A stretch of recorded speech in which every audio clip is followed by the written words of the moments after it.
আমাদের রাষ্ট্রীয় নেতৃত্ব সিদ্ধান্ত নিয়েছে যে প্রত্যেক মণ্ডলে মণ্ডলে আমাদের যারা সক্রিয় সদস্য রয়েছেন তাদের নিয়ে সম্মেলন করা এবং ভারতীয় জনতা পার্টির ইতিহাস, বিকাশ, উত্থান এবং কেন্দ্রীয় এবং রাজ্য সরকারের যে কাজকর্ম সেগুলি তুলে ধরার জন্যই আমরা এরকম সক্রিয় সদস্যদের যে সম্মেলন সমস্ত মণ্ডল ব্যাপী আমরা সেটা উদযাপন করছি।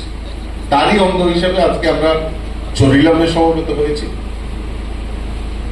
এবং কিছুক্ষণ আগে আমি নলছর বিধানসভায় নলছর মণ্ডলের উদ্যোগে ঠিক অনুরূপ ভাবে একটা সম্মেলন হচ্ছিল, সেখানে আমি উপস্থিত ছিলাম।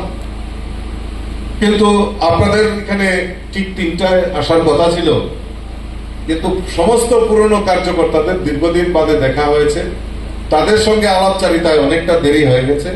তো তার জন্য আমি ব্যক্তিগতভাবে আপনাদের কাছে ক্ষমা চেয়ে নিচ্ছি। আমার পূর্ববর্তী বক্তা স্বাগত ভাষণে উনি উল্লেখ করেছিলেন